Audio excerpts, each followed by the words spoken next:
Primer punto. Cuando una tienda vende 20 sombreros por semana a 10 pesos cada uno, cuando aumenta el precio a 12,5, la cantidad de sombreros vendidos cae a 16 por semana. ¿Cuál de las siguientes afirmaciones son correctas? A. Cuando el precio aumenta de 10 a 12,5, la demanda disminuye en un 20%. Entonces, para esto, nosotros escogimos la fórmula de la elasticidad, cambio en Q sobre cambio en P.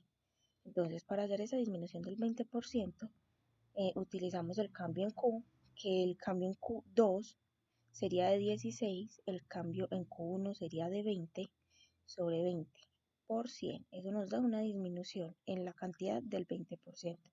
Entonces la A está correcta. La elasticidad de la demanda es de aproximadamente menos 0,8. Esta también es correcta. Para esto también pusimos la fórmula de la elasticidad, precio de la demanda, que vendría siendo Q2 menos Q1 sobre Q1. Todo esto sobre P2 menos P1 dividido P1. Hacemos todas las operaciones y nos damos cuenta que hay una demanda inelástica de menos 0,8. También lo podemos hacer de este modo. Hallamos el cambio en P, que sería P2 sería 12,5 menos P1, que sería 10 sobre 10 por 100. Esto nos da un cambio en P del 25%. Entonces la elasticidad, el cambio en Q es menos 20% y el cambio en P es 25%. Nos daría menos 0,8. Segundo punto. Suponga que la elasticidad ingreso de la demanda de papas es menos 0,5 y la elasticidad precio cruzado de la demanda de papas con respecto al de las zanahorias es de 2. ¿Qué pasará con la cantidad demandada de papas cuando A. Hay una recesión? Se verá una disminución en la demanda de zanahoria debido a los bajos ingresos de los consumidores. Por el contrario, la papa se podría seguir consumiendo porque es un bien sustituto, es decir, es más barato que la zanahoria. B. Baja el precio de las zanahorias. La elasticidad cruzada es positiva, por lo que la zanahoria es un bien sustituto de la papa. Cuando el precio de la zanahoria baja, entonces la demanda de papa disminuye y la demanda de la zanahoria aumenta. C. Hay una recesión y baja en el precio de las zanahorias.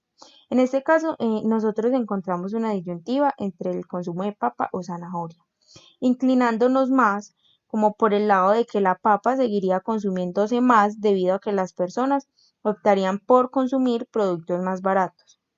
Al disminuirse el ingreso de los consumidores, ellos se inclinan más por la obtención de productos de menor precio. Tercer punto. La siguiente tabla resume algunas estimaciones de la elasticidad de ingreso y responde las preguntas. A. Establezca cuáles de estos bienes son normales, inferiores y de lujo y por qué. La asistencia sanitaria, vivienda, vacaciones, vacaciones en el extranjero, casa de vacaciones y carnes son bienes de lujo debido a su elasticidad, ya que es exactamente cero o mayor que 1. Las frutas y verduras, el medio ambiente, la electricidad y la gasolina son un bien normal, porque su elasticidad es menor que 1. El transporte público y el arroz son bienes inferiores, porque su elasticidad es negativa. También podemos decir que los bienes normales son aquellos que ante un aumento de los ingresos de los consumidores, la demanda de este bien aumenta, más que todo en frutas y verduras, el arroz y las carnes, porque estos son alimentos. B. Explique qué pasa con su consumo de electricidad, vacaciones en el extranjero y arroz si aumentan sus ingresos en un 10%. Entonces, como su ingreso aumenta en un 10%, debido a que estos productos son categorizados como un bien normal, entonces su consumo también aumentaría, ya que tiene una relación directa. O sea, si yo tengo más ingresos, consumo más. Cuarto, la siguiente tabla muestra el gasto por semana en cada categoría de un consumidor estadounidense cuyo gasto total en alimentos es de 80. Supongamos que el precio de la categoría 29, bocadillos y dulces altos en calorías, son aumentados en un 20%. A. ¿En qué porcentaje disminuiría su demanda de bocadillos y dulces con alto contenido calórico? Entonces, para este punto, nosotros utilizamos la elasticidad precio de la demanda, que sería cambio en Q sobre cambio en P. El precio de la elasticidad de la demanda ya la tenemos en el cuadro, que vendría siendo 0,295 y el cambio en P, que sería el aumento del 20%. Obtenemos que el cambio en Q sería menos 5,9% Y con esto resolvemos el B. Calcula la cantidad que consume en gramos antes y después del cambio en el precio. Podemos decir que si 100 gramos valen 0,68, entonces 7,60, ¿cuántos gramos vendrían siendo en el consumo por semana? Esto nos da un resultado de 1117 gramos. A estos 1117 gramos le vamos a restar la disminución en la cantidad del menos 5,9%.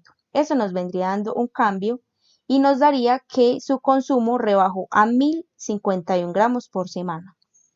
C. Ahora elija la categoría 1 y repita los cálculos. Entonces, el mismo procedimiento, cogemos el precio de la elasticidad de la demanda, que sería 1128, el cambio en P seguiría siendo el mismo, el aumento del 20%, y obtenemos un cambio en Q de menos 22,56%. En este caso, 100 gramos valen 0,38, entonces 2, ¿cuántos gramos vendrían siendo? Serían 526,31 por semana. Le restamos el cambio en Q, que es de menos 22,56, y obtenemos 407,61 gramos por semana. Se vio la disminución de 526 a 407 gramos. Quinto, Pilar tiene 400 para gastar en galletas y brownies. Suponga que el precio de una galleta es de 8 y el precio del brownie de 25. A. Crea la restricción presupuestaria para galletas y brownies de Pilar. Entonces cogemos la fórmula del ingreso, que sería el precio de un bien X por la cantidad de ese bien X y el precio de un bien Y por la cantidad de ese bien Y. Entonces A. El ingreso sería de 400, el precio de las galletas sería de 8 y el precio de los brownies sería de 25. Realizamos la operación y obtenemos que 50 es el precio de las galletas, aquí está, y 16 sería el precio de los brownies, y obtenemos la recta A. B. En el mismo gráfico muestra el cambio en la restricción presupuestaria que ocurriría si el precio de las galletas bajara a 4. Entonces, el mismo ingreso, el precio de las galletas bajó a 4, el precio de los brownies continúa igual, 25. Entonces aquí vemos 100 es el precio de la galleta, 16 el de los brownies. Entonces obtenemos la recta B. C. En el mismo gráfico muestra el cambio en la restricción presupuestaria inicial que ocurriría si el precio de las galletas y los brownies se duplicara. Entonces, el mismo ingreso, duplicamos los valores de las galletas y los brownies y obtenemos 25 en las galletas, aquí está, y 8 en los brownies. Obtenemos la recta C. En el mismo gráfico muestra el cambio en la restricción presupuestaria que ocurriría si Pilar tuviera 240 en lugar de 400. Llame a esta línea D. Entonces, el ingreso ya no sería de 400, sino de 240. El precio de las galletas 8, el precio de los brownies 25. Obtenemos 30 de las galletas, aquí están, y 9,6 de los brownies, y obtenemos la recta D. Explique por qué no podemos determinar en qué parte de la restricción presupuestaria elegiría consumir Pilar. Entonces, esto no nos permite determinar en qué parte de la restricción presupuestaria elegiría consumir Pilar, ya que no tenemos precios estables. Se puede observar que varía tanto el ingreso que tiene disponible Pilar como el precio de los productos. Además de esto, no tenemos la tabla de utilidad, en la cual nosotros podamos comparar cuál sería la mejor opción de compra que ella debería elegir. Punto 6. Sofía tiene 40 para gastar en pan y refrescos. El precio del pan es de 5 y el precio de la soda es de 5. Calcule A y B en la gráfica e interprete.